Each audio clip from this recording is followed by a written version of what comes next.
I'm going to show you how to learn a language when you've got a bad memory. Because if words disappear almost as fast as you learn them, it's very easy to feel like everyone else got a better brain and maybe languages just aren't for you. But after 25 years of learning and teaching languages, watching thousands of students struggle with this exact fear, writing a lot of books that are designed to help you learn languages, I've realized that the people with the best memories don't always make the best language learners. So in this video, I'll show you why forgetting is not the disaster you think it is, the 3 things your brain is waiting for before it decides to keep a word, and how to make words stick without working any harder at all. But look, if you think a perfect memory is so important, let me introduce you to the man who could not forget. So about 100 years ago, scientists in Russia met a man called Solomon, and he had what sounded like the greatest memory on earth.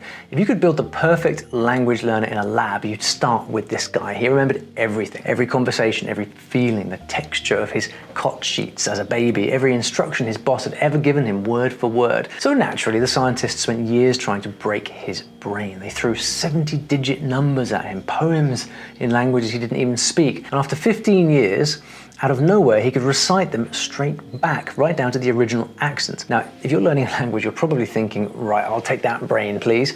Hear a word just once and bam, it's yours forever. Because the question I hear more than any other is, Ollie, my memory is terrible. Can I even learn a language? Well, here's what they don't put on the poster. Solomon's memory was a living nightmare. He couldn't switch it off. All the embarrassing moments, the exact itch of his collar in 3rd grade, every random annoying conversation he'd overheard, all still there in full Technicolor forever. He got so desperate for silence that he imagined putting blank flashcards over his thoughts just to blind himself to his own mind. Did it work? No. So he tried writing his memories on scraps of paper and burning them, actually burning them, but nothing worked, and poor Solomon died a broken man. So when your brain bins half the vocabulary you studied this week, maybe it's not betraying you, maybe it's protecting you, because your brain was never built to remember everything. It's built to filter, to chuck out the junk so that you don't lose your mind. And if you don't believe me, quick test. What was the person ahead of you in the queue wearing yesterday? Gone, right? Binned. Your brain didn't even ask. But that humiliating thing you said at a dinner party in 2014, oh, that one's still there, isn't it? Still ambushing you at 2 a.m. along with every single word of Sweet Caroline. Sweet Caroline. And this isn't just me trying to make you feel better, by the way. Scientists have actually found the machinery. See, your brain runs a whole system whose entire job it is to weaken old memories and clear out the ones that you're not using, deliberately around the clock. It's doing it right now, in fact. Your brain has a literal deletion crew called intrinsic forgetting. So forgetting isn't your memory failing, it is memory working, keeping you sharp instead of drowning in clutter. Exactly the thing that finished off poor old Solomon. So when you start learning a language and you get the textbook out, the only problem is that your brain has no idea your new language matters to you yet. So that's your job. You don't fight your memory, you train it. You flag the right things until your brain goes, yeah, this word matters, let's keep it. Because your brain works through signals. And if you want words to stick, you've got to send it the right signals. Luckily, there are 3 really powerful memory signals, which means there are 3 things that you need to do to send them. The first one will probably feel a bit like cheating because you're not going to try to remember anything at all. You're going to do the complete opposite. See, when you start a new language, the instinct is to grab every single word, write it down, drill it, stick it on the fridge. Makes sense. It's what school trained us to do. Remember those spelling tests? Yeah, I do. Your first word is gather. But it's also a fantastic way to overwhelm yourself and lose the whole lot by next Wednesday. You know who could hold on to every word? Solomon. And we all know what happened to him. But luckily, you've already got the off switch, so you may as well use it, because here's the thing, your brain can't tell whether a word matters the first time it hears it. For all it knows, you'll never hear that word again, so it waits for proof. And the proof it trusts is repetition, the same word turning up over and over. How do you feed it all that repetition? With a little trick called immersion, and it's gloriously simple. What you do is you pick one thing that you can listen to in your language that's just a bit harder than your current level, a podcast made for learners or some simple stories, for example, and stick with it. You put it on for a few days in a row while you're getting ready in the morning, pottering in the garden, driving to the shops. That's it. You've got yourself a new soundtrack for the next while. And don't just let it pour past you. Don't pause it, don't translate, don't panic. Just enjoy listening for now. If only 1 word in 5 goes in, Lovely, we're in business, because remember, repetition is the signal that your brain is waiting for. And luckily for you, humans are hilariously repetitive. The same useful words keep showing up, different voices, different situations, until eventually your brain starts going, hang on, you again? Third time this week, this hour? Fine, you're important, I'm gonna learn you. Same reason why you know the chorus of Sweet Caroline 172 weddings later, but can't remember a thing from that meeting you sat through on Tuesday. And languages work exactly the same way. Listen to enough Brazilian podcasts and stories, and within days, you will notice tudo bem turning up absolutely everywhere. People greeting each other with it, answering with it, rounding off conversations with it.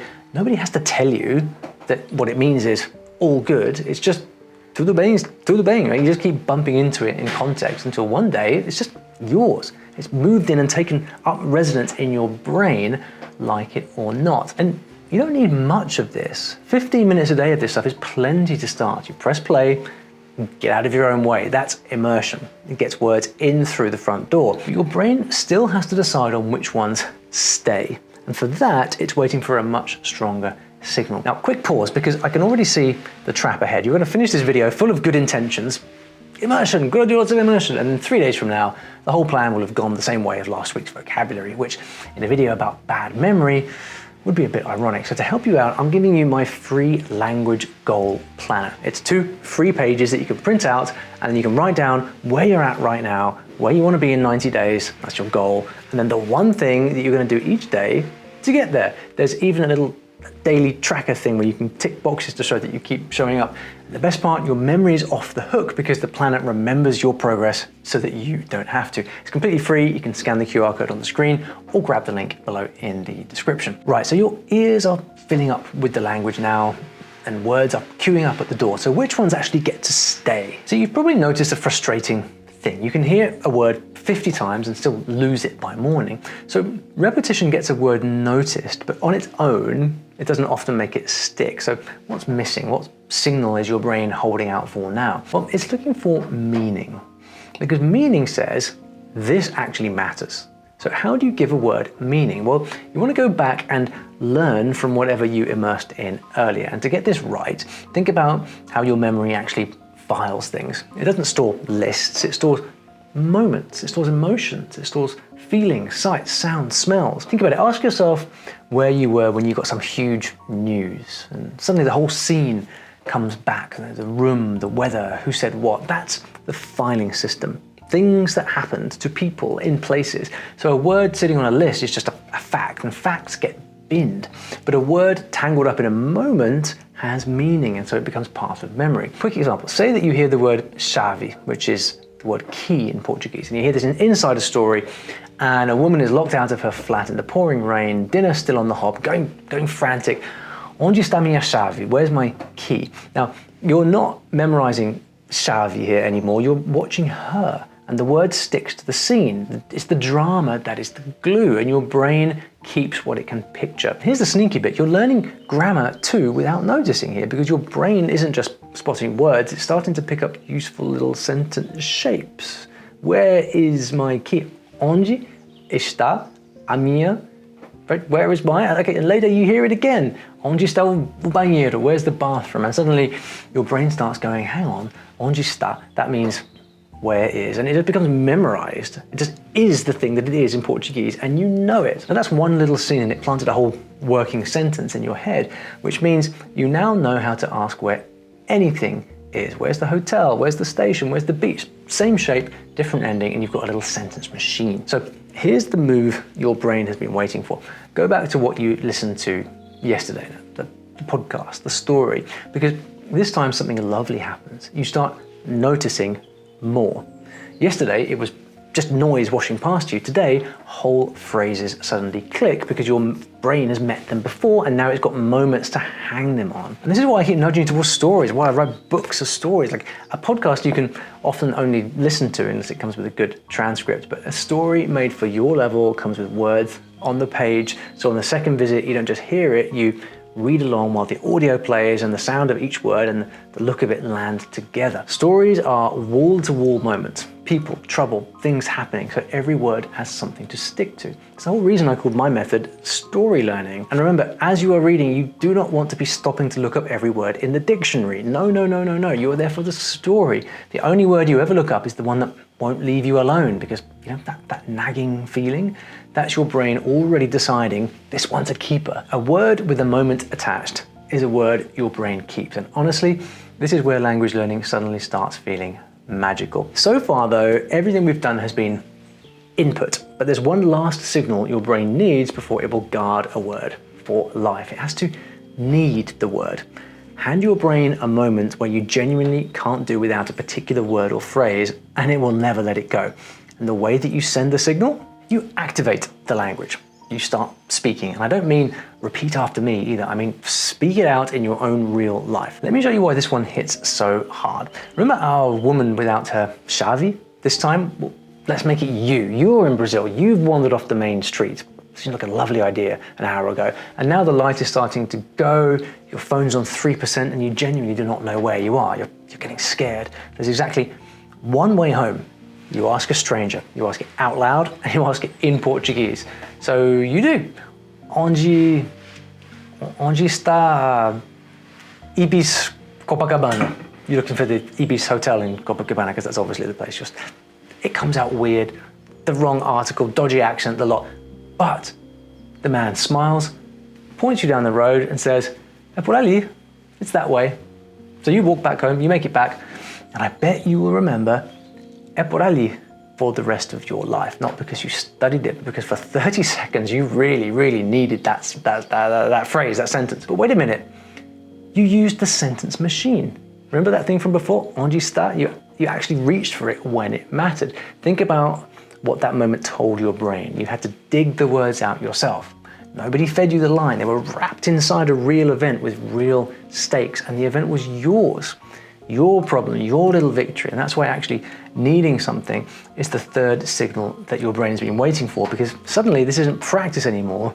You're activating the language for real. You know, when I was much younger, I remember traveling to Buenos Aires in Argentina, and I really wanted to practice all the Spanish I've been learning.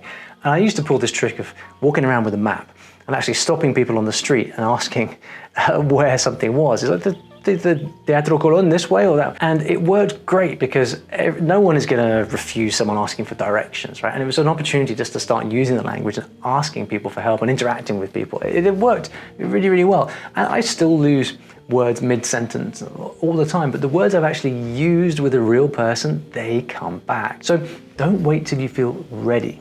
You know that day never comes. Use the language for real at whatever size you've got. Order the coffee, try the pão de queijo, tell someone your name and watch them not laugh at you, because the person you're talking to isn't grading you, they're just pleased that you had a go, they appreciate it. And by the way, you don't even need to go to another country. Expat, language partner, a shop owner, even AI. I'm a massive fan of Langua. They've got some fantastic tutors to chat to and the AI that you can talk to if you prefer that kind of thing. You don't need 1,000 conversations, just a handful of tiny moments that actually matter to you will beat 100 rehearsed ones. And one day, a whole sentence will turn up mid-conversation that you didn't even practice. Unlike poor Solomon, your brain lets the dull stuff go, so your tiny victory moments get to shine. Forgetting is not a bug, it's a feature. And now my favorite part, because you don't have to do a single thing for it.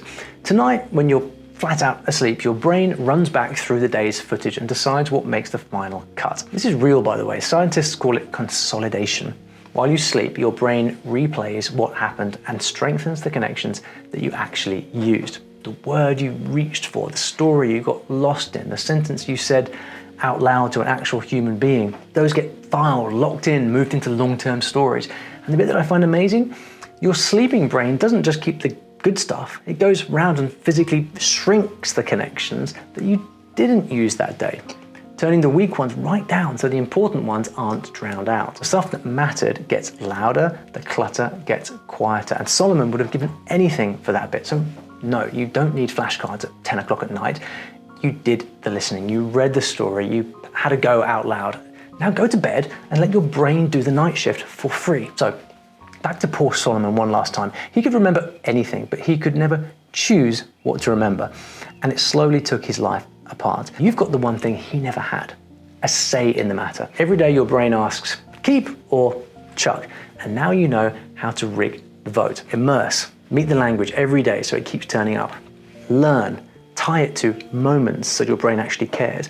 And activate, reach for it out loud so it marks those words as precious.